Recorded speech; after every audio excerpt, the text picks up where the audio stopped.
The minute hand on the vintage wall clock inches toward another quarter hour as I check my watch for the 100th time.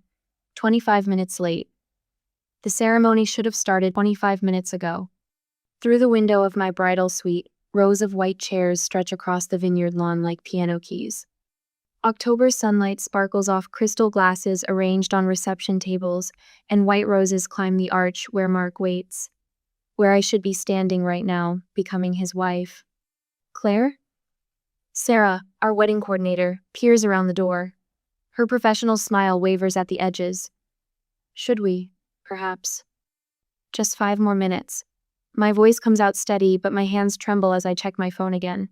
No missed calls, no text messages, no explanations. The lace sleeve of my wedding dress catches on my engagement ring as I scroll through my contacts. Mom, Dad. Their numbers stare back at me, unused since the rehearsal dinner last night when everything seemed fine, better than fine. Mom had actually hugged me, told me I looked beautiful. Dad had cleared his throat in that gruff way that means he's holding back tears. A gentle knock breaks through my spiral. Claire? Mark's voice carries through the door, warm and worried. Can I come in? You're not supposed to see me before, the words catch in my throat. Pretty sure we're past that superstition now, sweetheart. I smooth my dress, an automatic gesture Mom drilled into me since childhood. Always be presentable. Never let them see you rattled. Come in. Mark steps inside, handsome in his tuxedo, his face etched with concern. I try to smile, to be the composed bride, but something in his gentle expression makes my careful walls crack. They're not coming, are they? Lily just called your Aunt Patricia. Jenny, my maid of honor since 7th grade, touches my arm. Her voice drops to a whisper. Your parents are at Amanda's birthday brunch in Palm Springs. The words don't make sense at first. They're a puzzle with missing pieces, a story with pages torn out. Then understanding hits like a physical blow, and I find myself staring at my reflection in the full-length mirror. I see a 10-year-old girl proudly clutching her straight-A report card while Mom and Dad fuss over Amanda's soccer trophy. Second place is wonderful, sweetheart. Claire, put that paper on the fridge if you want. I see myself at 16, stirring spaghetti sauce as headlights sweep across the kitchen window. Amanda sauntering in 2 hours past curfew, Mom asking if she's hungry, Dad chuckling about teenagers being teenagers. No questions, no consequences. I see myself at 19, suitcase handle cold in my grip. Amanda never gave us this much trouble. Mom sighs, not even looking up from her magazine. I just don't understand why you can't be more like your sister. The memory blurs as a tear slides down my cheek. I catch it before it can fall on white satin, the motion as automatic as all my careful strategies for staying perfect, staying worthy, staying what they want me to be. Mark's hand settles warm on my shoulder. In the mirror, I see him standing behind me, solid and steady as the ground beneath my feet. It's your call, Claire. We can wait longer if you want. His words unlock something in my chest. A truth I've spent 28 years trying not to see, trying to fix, trying to earn my way around. They're not coming. They were never going to come. No matter what I do, what I achieve, what I sacrifice, I will never be Amanda, and that's all they've ever wanted me to be. I straighten my spine, 1 tear. They get 1 tear and not a single one more. I reach up and adjust my veil with steady fingers. No, I say, and my voice rings clear as chapel bells. They've made their choice, I'm making mine. Another knock, Sarah again. Claire, the musicians are asking. Tell them to start the processional. I meet my reflection's eyes. They're clearer now, stronger. I'm not letting them ruin today. Mark squeezes my shoulder. You sure? I think of the empty chairs in the front row, saved for parents who chose a birthday brunch over their daughter's wedding. Parents who couldn't give me this one day, who couldn't pretend, even for an hour, that I mattered as much as Amanda. I'm sure. I smooth my dress one final time, not for Mom's approval now, but for myself. Some chairs speak louder than words. and I'm done pretending I can't hear what they're saying. I take Mark's arm, letting his strength steady me. Through the window, I see our guests shifting in their seats, murmuring in confusion about the delay. But they came. All these people chose to be here, chose to support us, chose to make this day matter. Ready? Mark asks. I squeeze his arm. I've never been more ready in my life. The door opens onto the rest of my life. A life where I choose who sits in the front row. A life where love doesn't come with conditions and price tags. A life that's finally, completely, mine. Let's go get married. The band plays at last as Mark twirls me across the dance floor. His parents beam from their table, and for a moment everything feels perfect. Then the phones start buzzing. Not just one phone. A wave of notifications ripples through the reception tables like autumn leaves skittering across pavement. I catch Jenny's expression first, her face draining of color as she stares at her screen. She looks up, meets my eyes, and quickly glances away. Sweetheart? Mark's hand tightens on my waist. What's wrong? I don't know, but I do. Deep in my bones, I know. My own phone vibrates in the hidden pocket of my wedding dress. 3 rapid pulses against my hip, then silence. Another pulse. I keep dancing, Mark's steady presence anchoring me to this moment, to this dance that's supposed to be perfect. The song ends. Mark's father approaches, his weathered face tight with concern. He holds out his phone like he's offering up evidence at a trial. Claire, honey, you don't need to look at this right now. But I do look. The photo fills his screen. My parents beaming at an outdoor brunch table decorated with pink balloons and mimosa glasses. Amanda sits between them in a flowery sundress, her perfectly manicured hand raised in a toast. Palm trees sway in the background. The timestamp burns into my vision. 2:47 p.m., exactly when I was walking down the aisle, alone. I need some air. The words come out steady, calm, like I'm declining a dessert instead of watching my world splinter. Mark's father squeezes my shoulder. You've got family right here, kiddo. We've known you 5 years, they've had 28, and still don't see what's right in front of them. His words unlock a memory I've spent years trying to bury. Me at 22, rushing through hospital corridors with my heart in my throat. The call had come after 3 years of silence. Dad had collapsed at work. Possible heart attack. I remember bursting into the waiting room, almost colliding with Amanda. Her perfect makeup, her irritated sigh. Oh, you actually came. Dad had been fine, just severe dehydration and exhaustion. When I visited his room, his eyes had welled up. Real tears, I'd thought at the time. Now I wonder if they were just another performance. Claire? He'd gripped my hand. We're in trouble, sweetheart. The medical bills, the mortgage. I wrote the first check that night. $16,000 over 8 months while I was saving for this wedding. Every time I handed over money, they'd defend me when Amanda made her snide remarks. Every time I paid another bill, Mom would actually listen when I talked. For a while, I thought I'd finally cracked the code, found the price tag for their love. Remember when Amanda said I was rushing to beat her to something?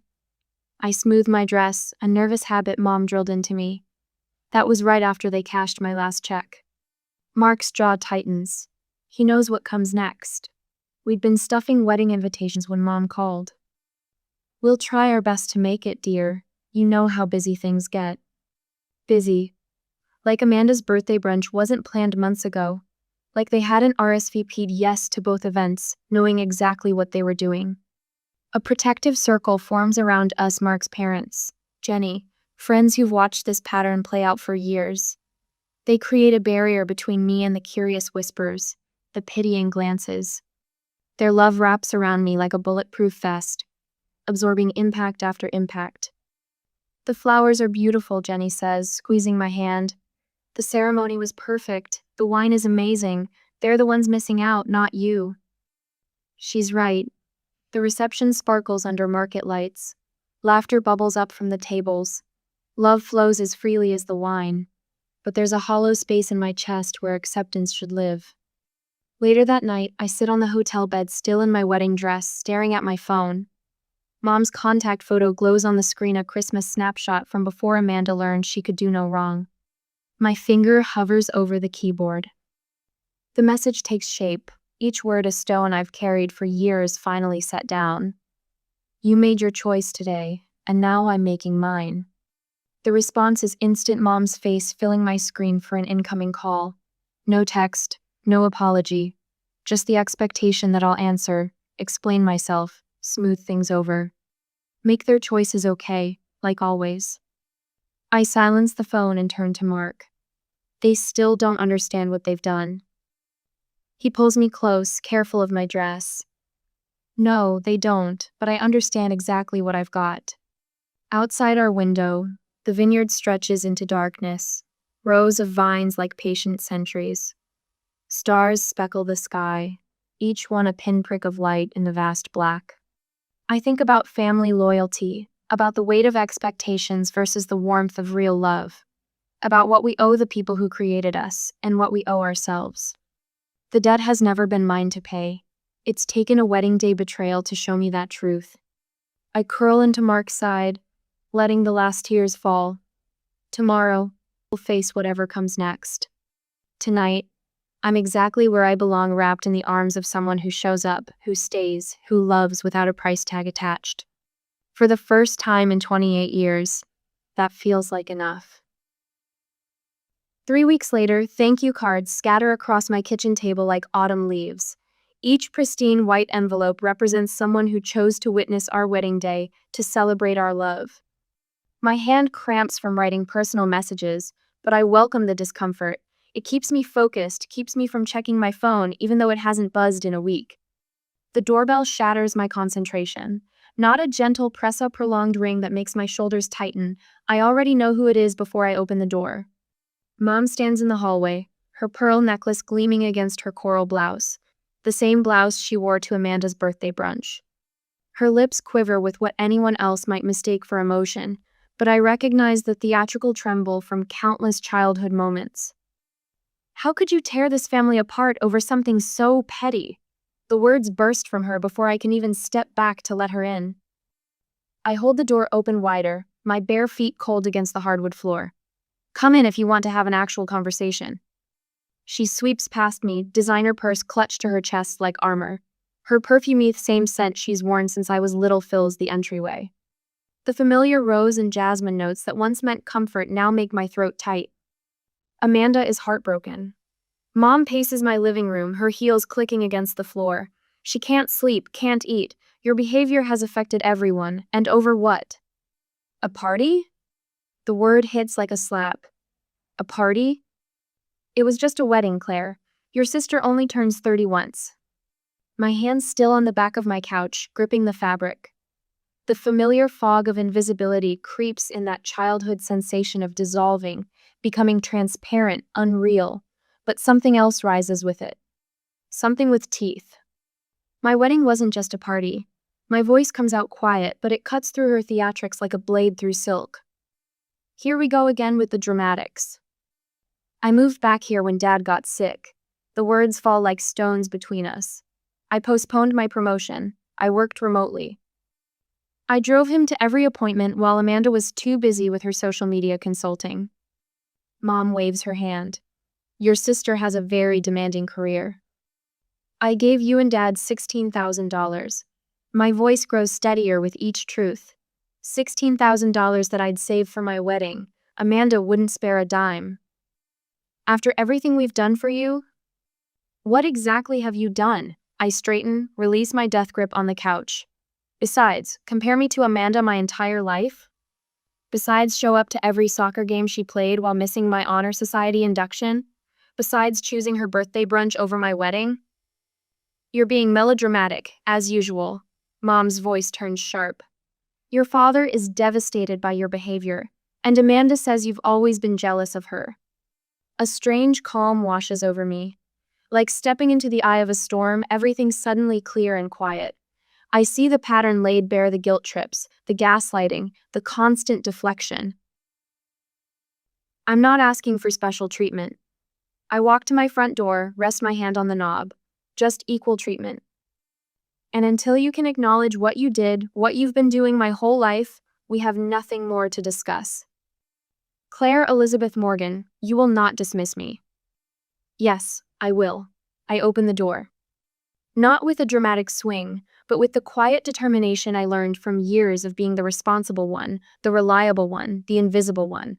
Goodbye, Mom. She stands there, mouth opening and closing like a fish suddenly finding itself on dry land. Then her face hardens into familiar lines of disapproval. You'll regret this. When you have children of your own, you'll understand what you've done to this family. The door closes behind her with a soft click. My hands don't shake, my eyes stay dry. The fog of invisibility has burned away in the sunlight of truth. My phone rings. Amanda's name lights up the screen, her contact photo showing her perfect smile, her perfect life, the life that has cost me so much of mine. I answer because old habits die hard. Hello? Claire. Her voice drips honey and arsenic. I've been thinking about everything that's happened, and I think I know how you can make things right. I wait. The silence stretches between us like a tripwire. I'm starting a business. Each word precise, calculated. A real one this time, not like my other projects. I need $30,000 to get it off the ground. My laugh startles us both. You want money from me? Now? You owe the family after everything we've done. The honey dissolves, leaving only poison. Mom and Dad sacrificed so much for your education, your wedding. My education that I paid for myself? My wedding that you all skipped? God, you're still hung up on that? It was just a party, Claire. You know what your problem is? You've always been. I press the red button on my screen, ending her sentence, ending the conversation, ending 28 years of making myself smaller to fit inside the box they built for me. The thank you cards still wait on my kitchen table. I sit down, pick up my pen, and begin writing again. But this time, my hand doesn't cramp. Each word flows freely, thanking the people who showed up, who chose to be there, who saw me even when my own family looked right through me. The afternoon sun streams through my window, warming my skin. Outside, traffic hums, birds call, life continues. And for the first time in as long as I can remember, I feel solid, real, whole. My phone buzzes again, and again, and again. I reach over, turn it face down, and keep writing my thank you notes to the people who deserve my gratitude. The people who taught me that family isn't about blood or obligation or guilt. It's about choice. And I'm finally making mine. You think I owe you $30,000? The words tumble from my lips before I can stop them. My free hand grips the kitchen counter, knuckles white against the granite. Don't be dramatic, Claire. Amanda's voice drips sugar and acid through the phone 2 hours later. After everything Mom and Dad sacrificed for you? College tuition, dance lessons, braces. She pauses, and I picture her examining her manicure the way she always does when delivering calculated blows. And let's not forget how sensitive you're being about a simple party. The familiar buzz starts in my ears, that static noise that always comes when Amanda rewrites history. My wedding wasn't a party. Whatever. The point is, I'm starting a business. A real business, not your little marketing job. And since you've been so difficult lately, Mom and Dad think it's time you contributed properly to the family. I close my eyes, remembering the lawyer's words from last week. Document everything. My phone records every poisonous word as Amanda continues.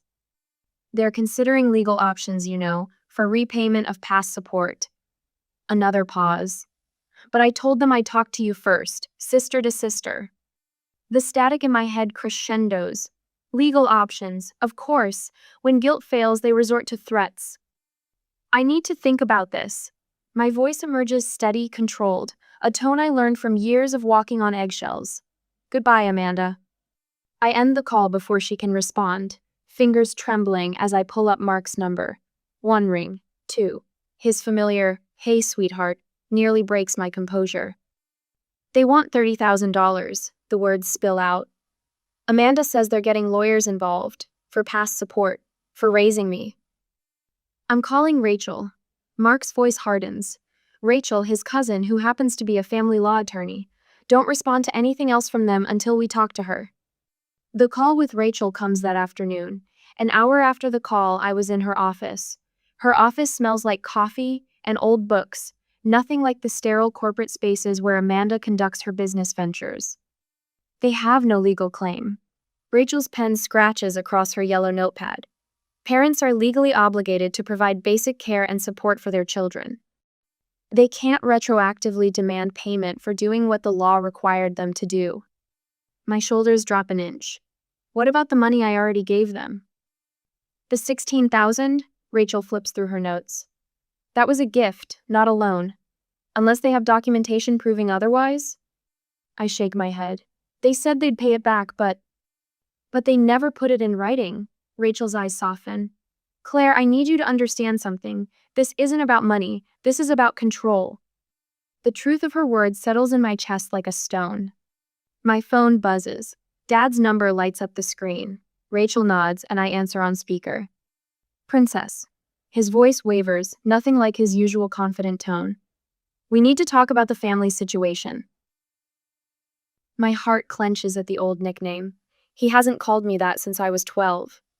Your mother and I, we're facing some difficulties. Medical bills, the house needs repairs. He clears his throat. We might need to stay with you and Mark. Just temporarily. The familiar weight of obligation presses against my ribs. How many times have I carried their burdens? How many times have I believed this sacrifice would finally make them see me? Rachel slides her notepad across the desk. In clear, steady handwriting, they're escalating because you're breaking free. I'll need to discuss this with Mark. My voice stays level, and I'll need everything in writing. Writing? Dad's tone sharpens. We're family, Claire. Family doesn't need contracts.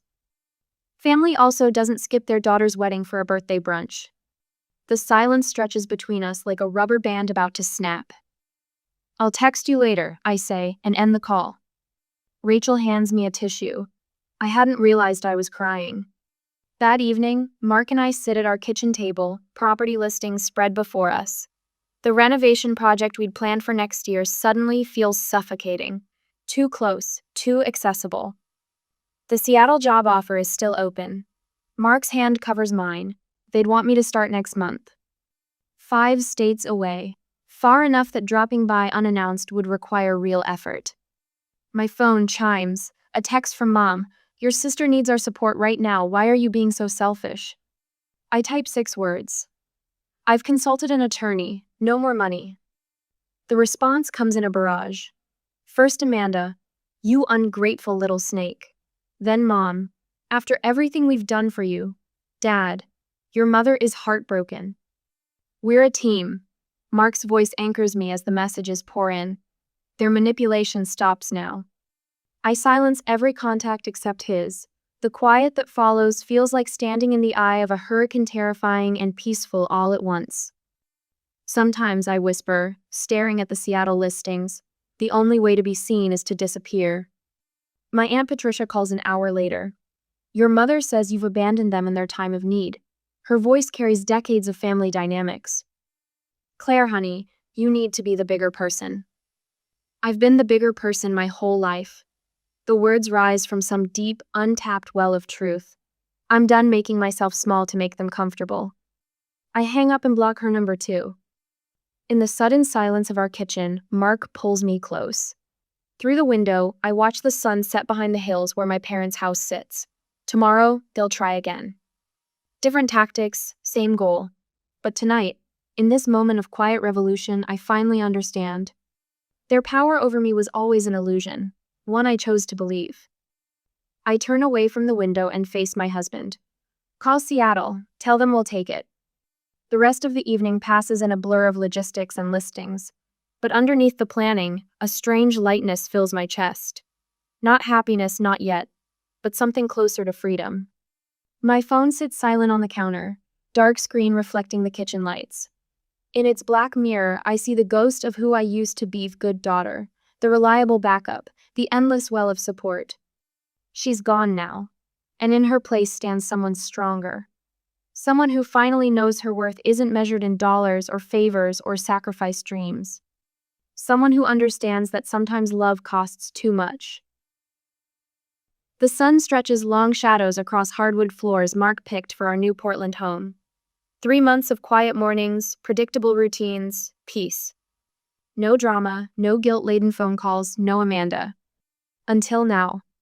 My parents' Mercedes pulls into our driveway, Amanda's red Audi right behind it. My stomach clenches as I watch from the kitchen window. Mark left for Seattle 2 hours ago, a business trip we'd planned for weeks. They must have known, must have waited. The doorbell chimes.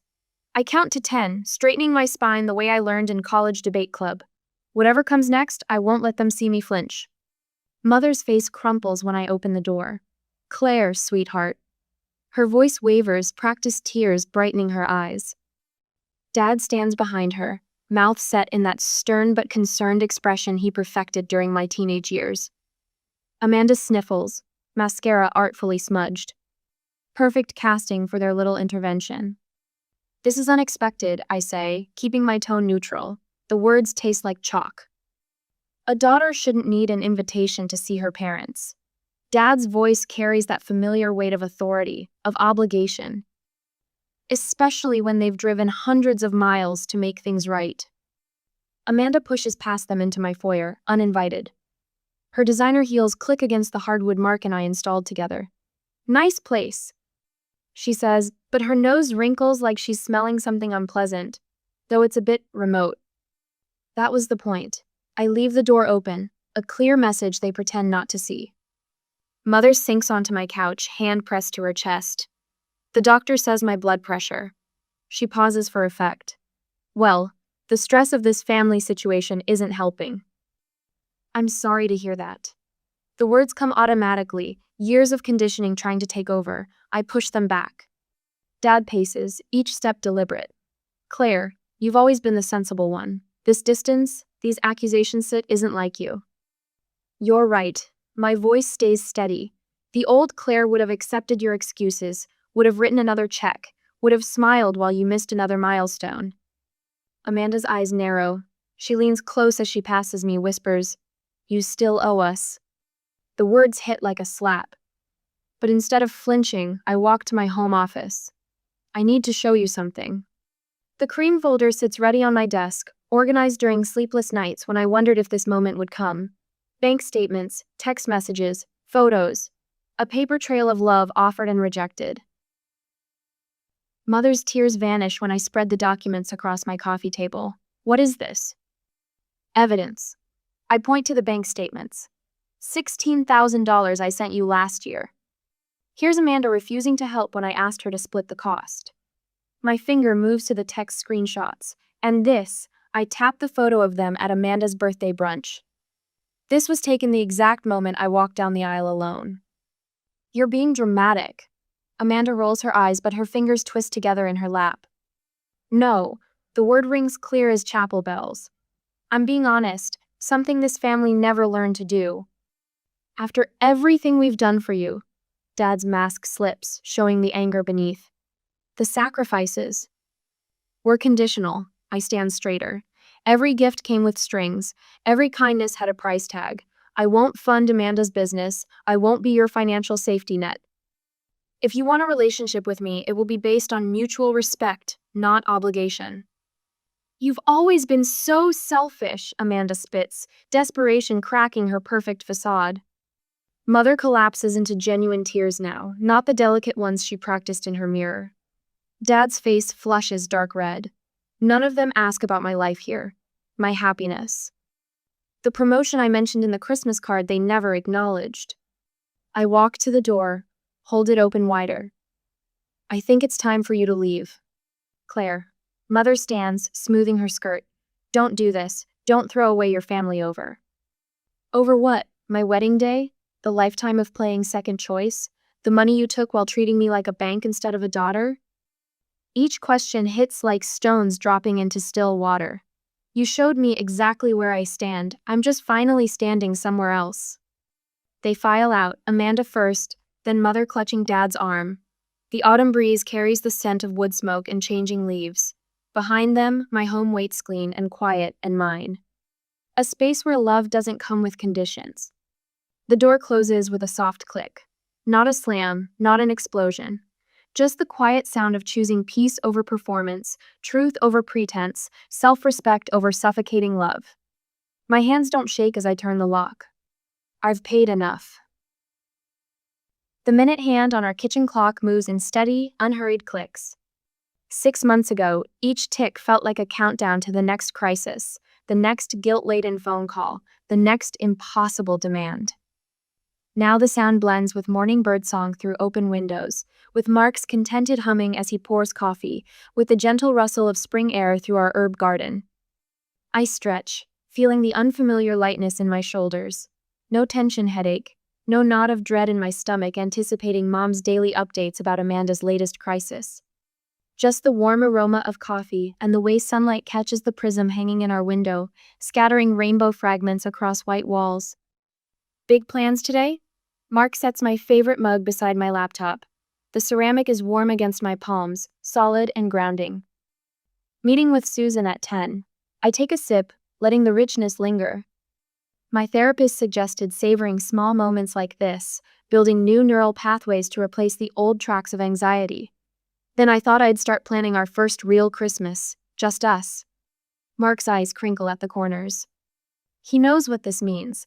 No elaborate performances of family harmony, no walking on eggshells around Amanda's latest grievance, no carefully orchestrated gift exchanges designed to prove our worth. What are you thinking? He settles into the chair beside me, his knee brushing mine in quiet solidarity. A small tree. The vision unfolds as I speak. Those old glass ornaments we found at the vintage store, stockings by the fireplace. Maybe invite your parents and my Aunt Patricia, people who actually want to be here. People who see you, Mark adds softly. The words settle in my chest like sunshine. 6 months of therapy have taught me to sit with moments like this instead of deflecting them. Susan would be proud. I had that dream again last night. I tell him, tracing the rim of my mug. The one about the empty chairs at the wedding. But this time, they didn't feel like wounds. They felt like spaces cleared for something better to grow. Mark's hand finds mine across the table. We sit in comfortable silence, watching light play across our walls. Such a simple thing, this peaceful morning routine. Such a hard-won victory. The doorbell chimes, and for the first time in months, my pulse stays steady. No more surprise ambushes from family members wielding guilt like weapons. This is Julie from my support group, right on time for our walk. She grins when I open the door, her silver hair caught in the breeze. Ready to save the world? One scared 20, something at a time. I grab my jacket, kiss Mark goodbye, and step into the crisp morning air.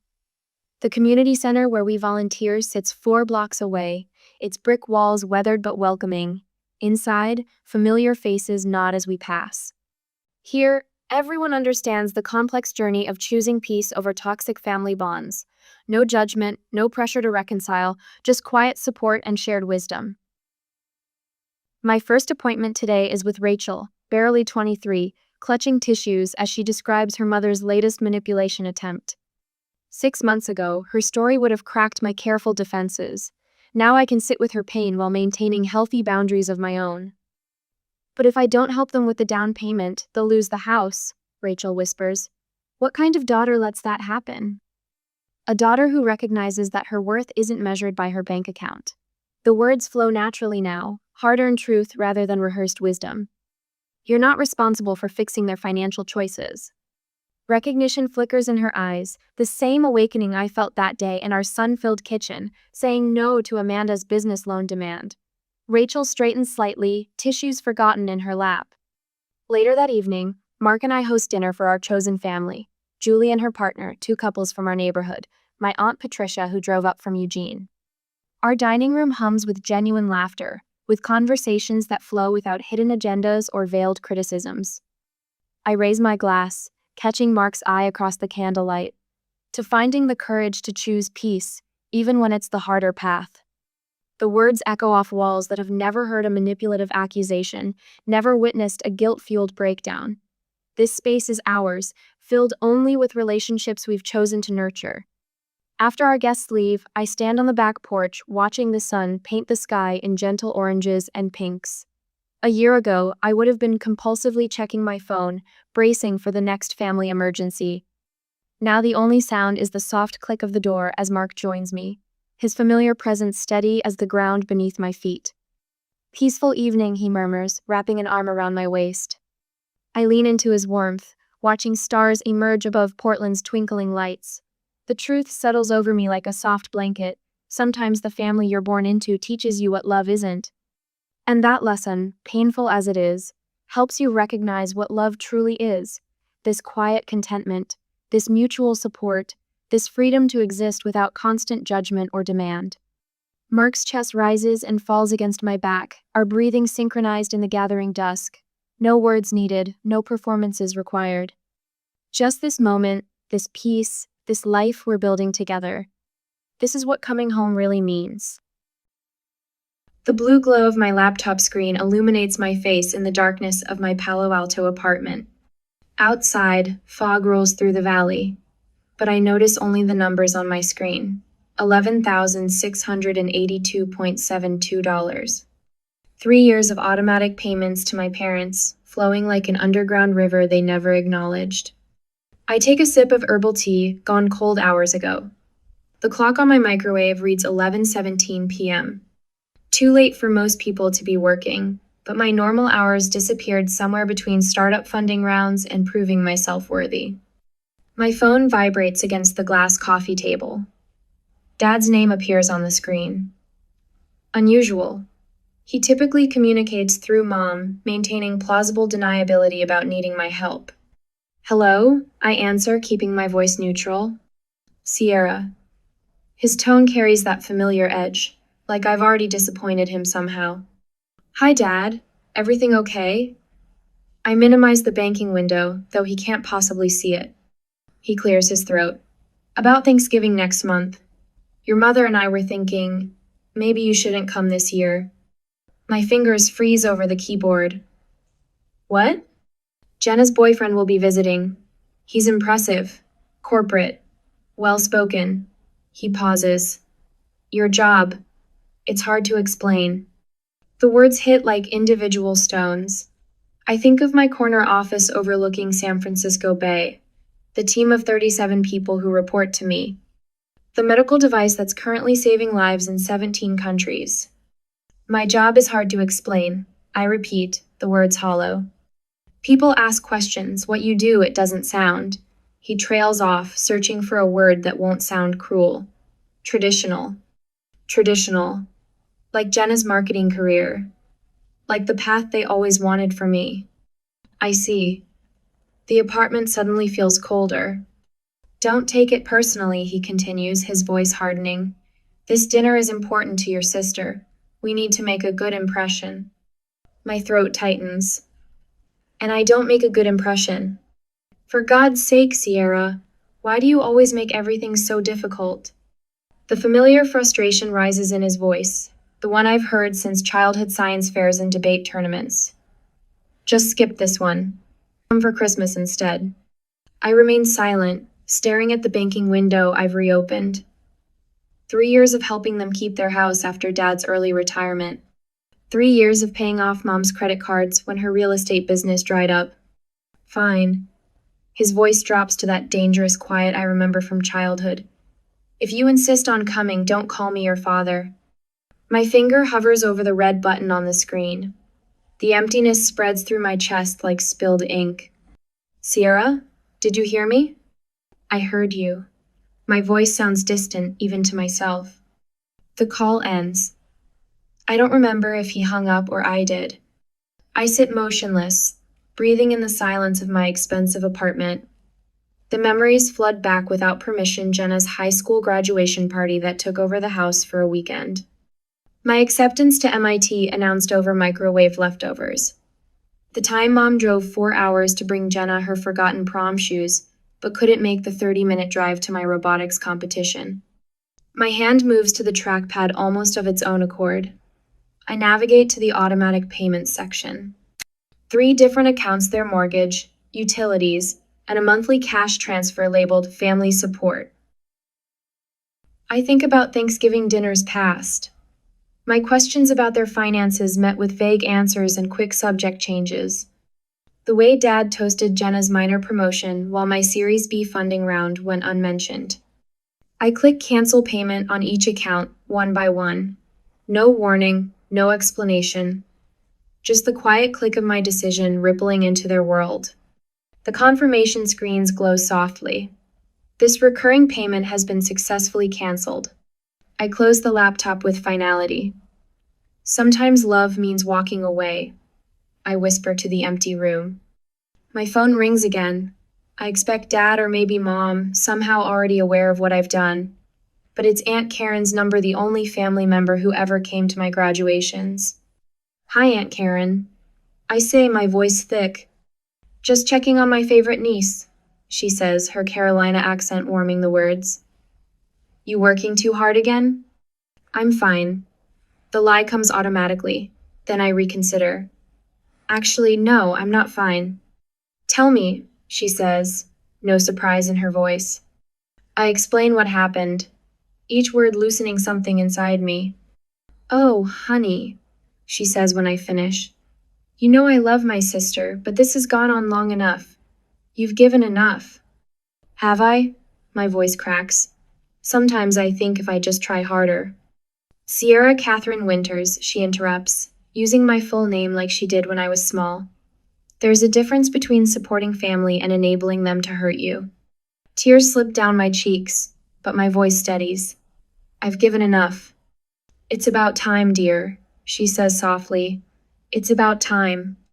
After we hang up, I notice 2 notifications on my phone. A calendar reminder, Mom's birthday, 3 weeks, and a text from HR about a new hire named Luke Evans starting Monday. My mother's face appears on my phone screen, an incoming call. I watch until it stops ringing. For the first time in years, I don't pick up. 21 days of silence feels like freedom. I delete another voicemail from Mom without listening to it the 6th today and place my phone face down on my glass desk. Through my office window, San Francisco Bay sparkles beneath an October sun. The water's calm despite the approaching storm in my personal life. A knock on my door pulls me from contemplation. Come in, I call, straightening the papers before me. Luke Evans steps inside, his pressed navy suit and confident stride matching his resume perfectly. 6'2" with a firm handshake and clear blue eyes that maintain appropriate eye contact. Jenna's type, though I don't know that yet. The Henderson contract is ready for final review, he says, placing a folder on my desk. They agreed to all our terms, including exclusive distribution rights. I nod, appreciating his efficiency. $3 billion over 5 years. Not bad for your 3rd week. A hint of pride crosses his face. Thank you for the opportunity, Miss Winters. Sierra is fine. I open the folder. Good work, Luke. He hesitates at the door. The whole team is impressed with how you handled the negotiations. Henderson wasn't budging until you stepped in. Something warm unfolds in my chest, simple recognition. Freely given. I've grown hungrier for it than I realized. After he leaves, my phone buzzes again. Dad this time. I silence it without a second thought. 1,000 miles away, my mother stands in her kitchen, phone pressed to her ear, knuckles white. What do you mean our service is disconnected? She asks the internet provider. We've never missed a payment. She jots down account numbers, verification codes, payment dates, normal steps in a routine customer service call until the representative says something that makes her blood run cold. Ma'am, the automatic payments were canceled 3 weeks ago. Dad appears in the doorway as she hangs up. What's wrong? The internet shut off. Her voice trembles. They said all the automatic payments were canceled. His face hardens with realization. Sierra. But why would she? Call Stephanie. He cuts her off, referencing their last remaining credit card. We need to everything on that until we figure this out. Mom's hands shake as she dials. The party's tomorrow, Richard. What if? She'll answer eventually, he says, but his eyes tell a different story. The next evening, while I'm reviewing quarterly projections, Aunt Karen sends a text. Party started, lights flickering. Your mother's having a meltdown. I picture the scenarios arriving with wrapped gifts, the pride in Mom's voice as she welcomes them to another perfectly orchestrated gathering. Jenna helping arrange flowers while Dad pours drinks. Then darkness falling, not metaphorically, but literally, as the power company makes good on their 72-hour disconnection notice. My phone lights up with a text from Mom. Please help us. The lights went out, the water stopped, everyone is here. I place the phone screen down and return to my spreadsheets. 20 minutes later, a notification appears on my computer. A company-wide email introduces Luke Evans to departments outside sales. I click his personnel file out of idle curiosity. Previous employer, Harrington Media. Position, Senior Account Executive. Reference, Jason Willis, VP Marketing. The name strikes me as familiar. I search my emails and find it a casual message from Jenna 6 months ago. Having dinner with Jason from work tonight. He's introducing me to someone perfect for me. Luke Evans isn't just some new hire. He's Jenna's boyfriend. The impressive, corporate, well-spoken man Dad didn't want me to embarrass. I closed the file without taking action. Luke's qualifications are impeccable. The fact that my family never bothered to learn what company I helped found Devin as they cashed my checks is not his problem. My phone rings. Aunt Karen's name lights up the screen. Hello? I answer, my voice steady. Hold on, sugar. Her voice sounds distant, as if she's holding the phone away. A flicker of video appears me parents' dining room lit by emergency candles, faces glowing in the warm light. Mom flutters around, apologizing profusely. Dad stands rigid by the mantel, his jaw tight with humiliation. Jenna speaks animatedly to someone just out of frame, likely explaining away the embarrassment.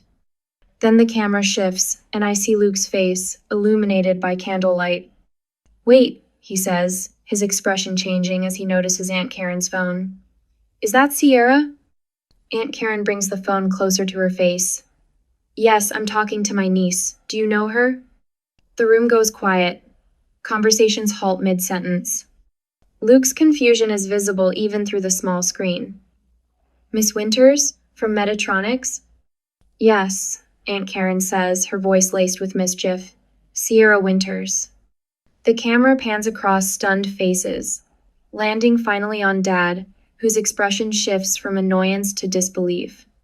You work with Sierra? Mom asks, moving closer to the phone. Luke nods, his professional demeanor intact despite the awkward circumstances. I work at Metatronics. Sierra is one of the co-founders. I report directly to her. The silence spreads through the room like spilled wine, impossible to contain. Jenna's face appears in frame, horror and embarrassment battling for dominance. Dad clears his throat. Well, of course. Sierra's very accomplished. We're tremendously proud. His voice fades as the words fall flat against years of indifference. I end the call, set down my phone, and for the first time in 21 days, I smile. Sometimes revenge arrives in unexpected packages, wearing pressed Navy suits and carrying billion-dollar contracts. The email notification chimes at 6:17 a.m. I've been awake since 4, scrolling through quarterly reports instead of sleeping. Luke Evans' name appears in bold on my screen, sent 5 minutes ago. Subject: Last night. My thumb hovers over the delete button. I don't need drama spilling into my professional life, but curiosity wins. Sierra. I want to apologize for the awkward situation yesterday. When I accepted this position, I had no idea you were Jenna's sister. She never mentioned your name or your connection to Metatronics during our relationship. To be absolutely clear, I've decided to end things with Jenna. This decision has nothing to do with your position as my supervisor and everything to do with her behavior toward both you and others at the party. The disrespect I witnessed doesn't align with my values. I remain committed to my role at Metatronics and will continue to maintain absolute professionalism. If you feel this creates an uncomfortable work environment, I understand and am open to discussing alternatives. Respectfully, Luke Evans. I read it twice before typing a measured response. Luke, thank you for your directness. Your personal relationships remain your business. I hired you for your qualifications, which haven't changed. We'll continue as professionals. Sierra Winters. Chief Innovation Officer, Metatronics. Simple. Clear. Boundaries intact. I hit send and close my laptop. My phone buzzes immediately. Not Luke. Jenna. The texts arrive in rapid succession. What did you say to Luke? He broke up with me this morning. Answer me. I know you did this. You've always been jealous of me. Fix this. The barrage continues while I shower and dress. 10 years ago, each message would have pierced me like individual needles. Now they bounce off like rain on a windshield. When I finally pick up my phone again, 17 new messages glow on the screen. The last one. Please, Sierra, I really love him. I type one response.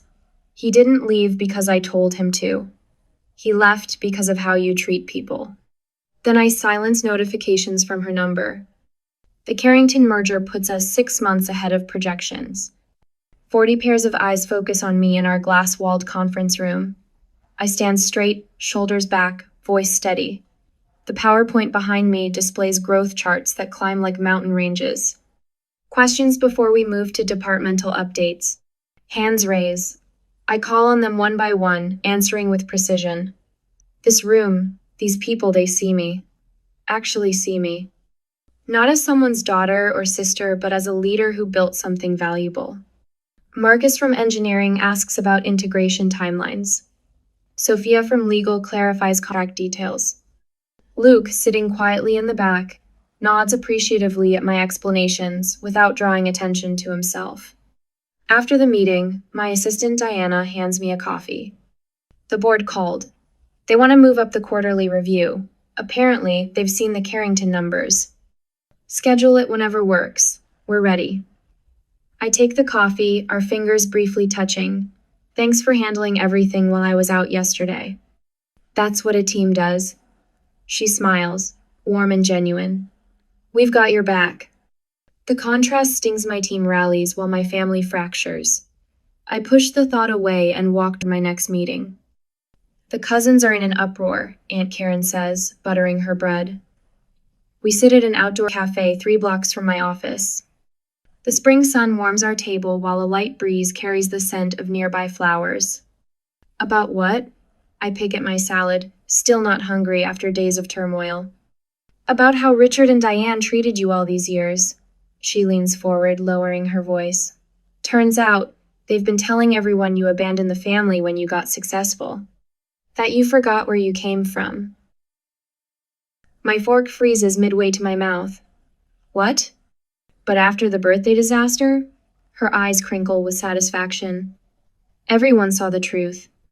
Your Uncle Bill called Richard directly and asked why they never mentioned their daughter ran Metatronics. She chuckles softly. I wish I could have seen his face. Something shifts inside me, that strange sensation when the narrative you've accepted unravels. I've spent years believing I stood alone. So they know now, about the payments, about everything. Aunt Karen reaches across the table, her hand covering mine. The gold bangles on her wrist catch the sunlight, reminding me of Sunday afternoons at her house when I was small, the only place where my questions were welcomed instead of silenced. Honey, half the family is furious with them. Even your cousin Rachel, who never disagrees with anyone, told your mother she should be ashamed. A lump forms in my throat. I didn't expect that. Blood doesn't always mean blindness. She squeezes my hand. Some of us have seen the truth for years. The doorbell rings at 8:43 p.m. I'm halfway through reviewing a patent application, barefoot in yoga pants, hair piled messily on top of my head. When I check the security camera, my stomach drops. My parents stand outside my door, 2 small suitcases beside them. I consider not answering. Consider the peace of my quiet apartment, the sanctuary I've built. But running solves nothing. I open the door. Sierra. My mother steps forward, arms outstretched as if the last month never happened. We've missed you. My father remains half a step behind her, eyes downcast, hands shoved in his pockets. Can we come in? I step aside without speaking. They enter my space, eyes widening at the view of the bay from my floor-to-ceiling windows, the tasteful furniture, the awards displayed discreetly on my bookshelf. Beautiful place, my mother murmurs, running her hand along my kitchen counter. You've done well for yourself. My father clears his throat. We may have overreacted about Thanksgiving. Family should be together for holidays. Not an apology. Not even close. Water? I ask, my voice neutral. They accept, and we sit awkwardly in my living room, the silence stretching between us until my father breaks it. The thing is, Sierra, he begins, looking at my mother for confirmation. We've been talking. With your position and everything, maybe you could support us with $2,500 a month. It's not much for someone like you. The audacity nearly takes my breath away. No real amends, no acknowledgement, just a different approach to the same extraction. And how much will Jenna contribute? I ask quietly. My mother blinks rapidly. Well, Jenna's in a difficult place right now. The breakup has been hard on her. She needs time to recover. I see. I set my water glass down carefully. So, I have two options for you. Either Jenna contributes equally, or we draw up a legal agreement for your house. Your choice. My father's face reddens. The vein in his temple, the one I feared as a child, begins to pulse. You're setting conditions? We raised you. Now you're trying to put a price on family? My mother's eyes fill with tears. After everything we've done for you, all the sacrifices, I stand, suddenly calm in the storm of their anger. The fear that once paralyzed me has dissolved, replaced by clarity. I think you should leave my house. My father stands too, looming over me the way he did when I was small. But I don't shrink back, don't apologize, don't offer compromise. I simply wait by the door until they gather their suitcases and walk out. Family relationships often have hidden financial tensions. But some bonds, I'm learning, are too toxic to maintain at any price. The afternoon sun splashes through floor-to-ceiling windows, bathing our expanded conference room in golden light. 52 employees, nearly double our team from 6 months ago, sit attentively as I outline Medtronic's expansion into European markets. Our cardiac monitoring system has received EU approval. I announce, watching satisfaction spread across faces that have become my second family. By this time next quarter, we'll be saving lives in 17 additional countries. Applause ripples through the room. I take a slow breath, steadying myself against the wall of windows overlooking San Francisco Bay. The water sparkles below, constant and changing all at once, much like the woman I've become. Dr. Sanchez, our head of research, raises her hand. Will this affect the timeline for the pediatric adaptation? No. My voice carries easily now, confidence filling its edges. Luke's team has accelerated development. In fact, I nod toward him in the second row. The board approved his promotion to Director of Product Development yesterday. Luke offers a small, professional nod. His engagement with Jenna feels like ancient history now, buried beneath 6 months of exemplary work. I've never mentioned our family connection at the office. Some boundaries remain sacred. Back in my office, I swipe away 3 new voicemails without listening. Mom's desperate pleas have evolved over months, first demanding, then bargaining, now almost pitifully cheerful as she pretends nothing happened. Dad sent an email last week about family misunderstandings that have gone on too long. Jenna texts weekly about needing business advice, transparent code for access to my connections. My assistant Sarah appears in the doorway. Your aunt's online too. I pick up immediately. Karen, how's Charleston? Humid as Satan's armpit. Her warm Carolina drawl soothes something deep inside me. Just checking your Thanksgiving plans. Those invitations still stand with my friends in Mill Valley. Actually, I'm hosting this year. The words surprise me even as I say them. Well, look at you, pride radiates through her voice. Your own Thanksgiving. Nothing fancy. Team members without family nearby, a few friends, maybe 15 people. I swallow hard. First holiday completely on my own terms. Not on your own, sugar, just with people who actually see you. After we hang up, I stare at the engraved invitation on my desk. The Women in Healthcare Innovation Gala happens on Black Friday, the perfect excuse to stay firmly in San Francisco through the holiday weekend.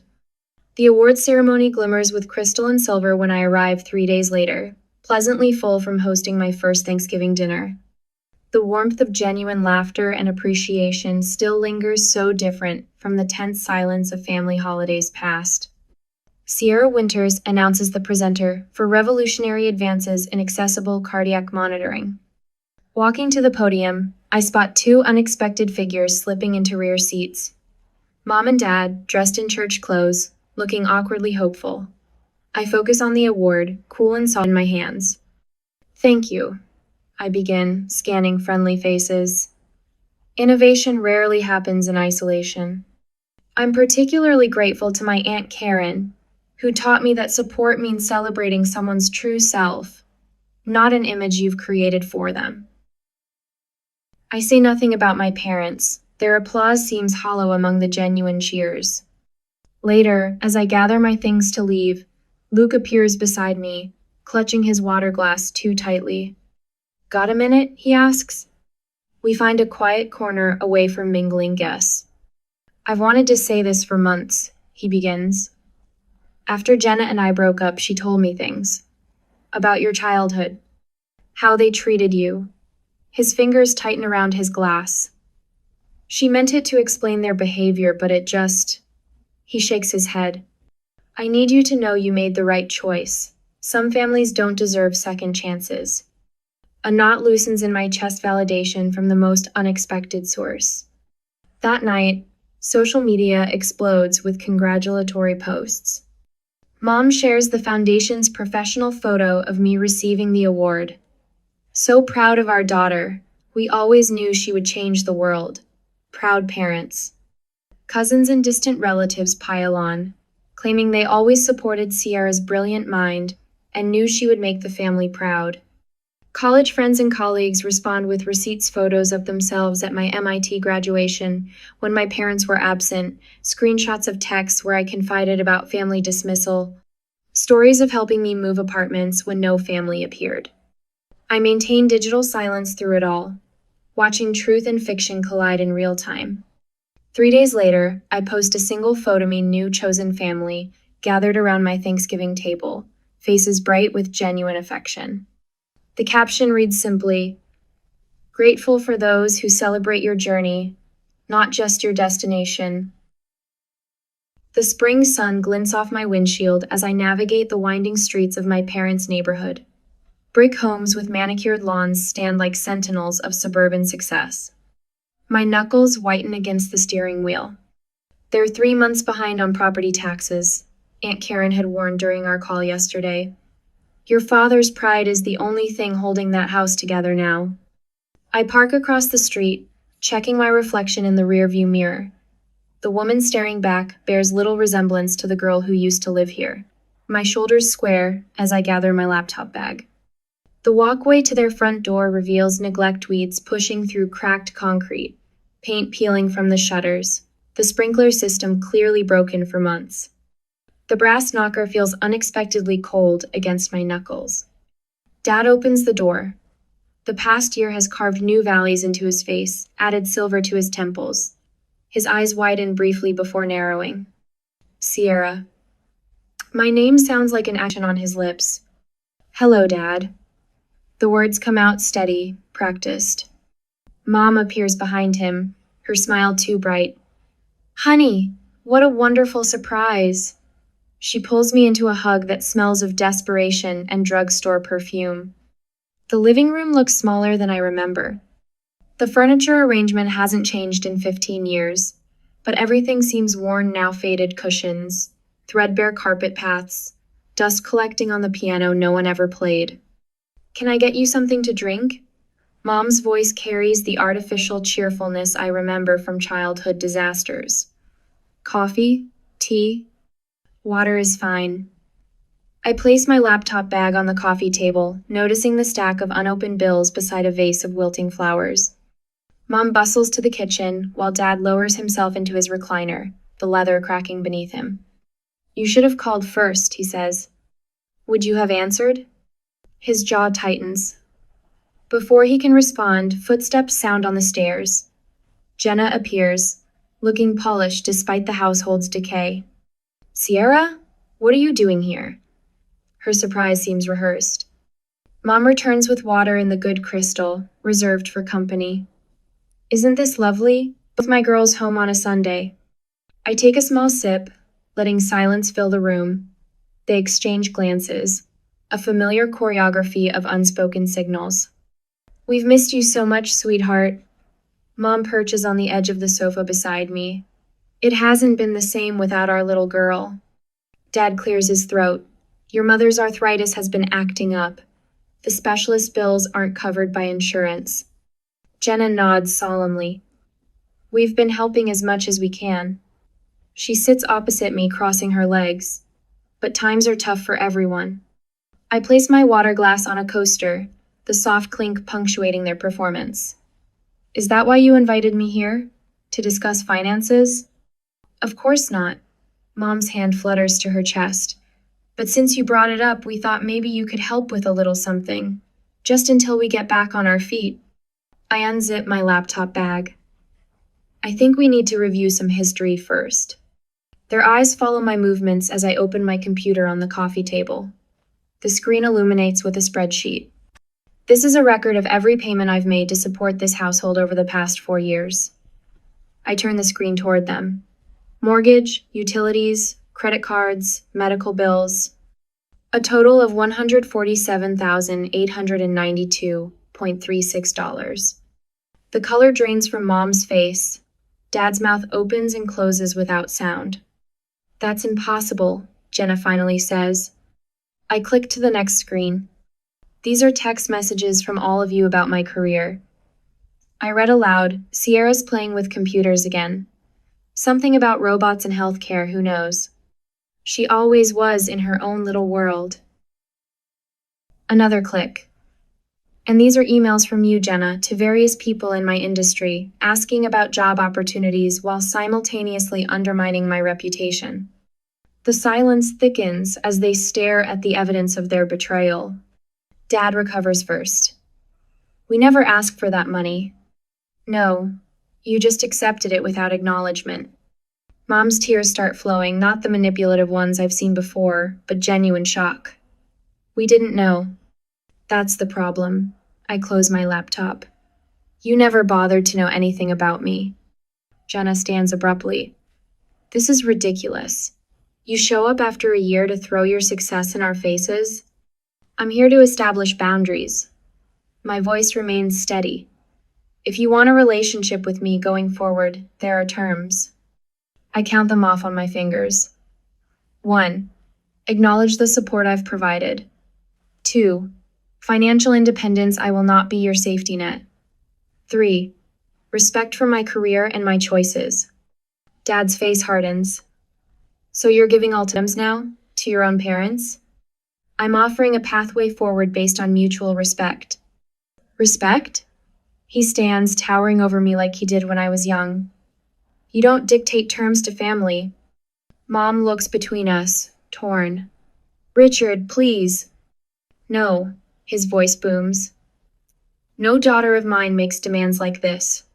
Jenna grabs her purse. "This is exactly why I told them not to bother with you anymore." She storms toward the door. "You were always difficult, always had to be different." I place my laptop back in its bag and stand.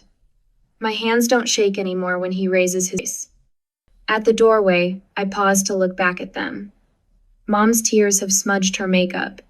Dad stands rigid, pride preventing him from seeing what he's losing. Family isn't about blood. It's about respect. And when respect is gone, so is a relationship. The door closes behind me with a soft click, nothing like the dramatic slam teenage me would have wanted. Outside, I breathe deeply, filling my lungs with spring air and freedom. The weight I've carried for years lifts from my shoulders as I walk to my car without looking back. Setting boundaries with toxic family members is one of life's hardest challenges. Would you have given Sierra's family another chance? Why or why not? The morning sunlight streams through floor-to-ceiling windows of Medtronic's headquarters. I stand at the glass, watching San Francisco Bay sparkle like scattered diamonds. Behind me hangs the wall I've nicknamed Vindication, in my private Thought 16 framed awards, 3 magazine covers, and the patent certificate for our cardiac monitoring system, now used in 32 countries. Miss Winters? My assistant Sarah appears in the doorway. The mentorship group is ready in conference room B. I nod, collecting my tablet. Have the scholarship applications arrived? Just this morning, 43 applicants this round. I smile. Good. In the conference room, 12 young women rise as I enter.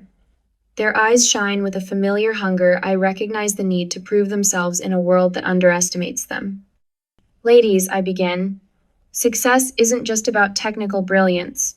It's about surviving the people who will tell you that you don't belong.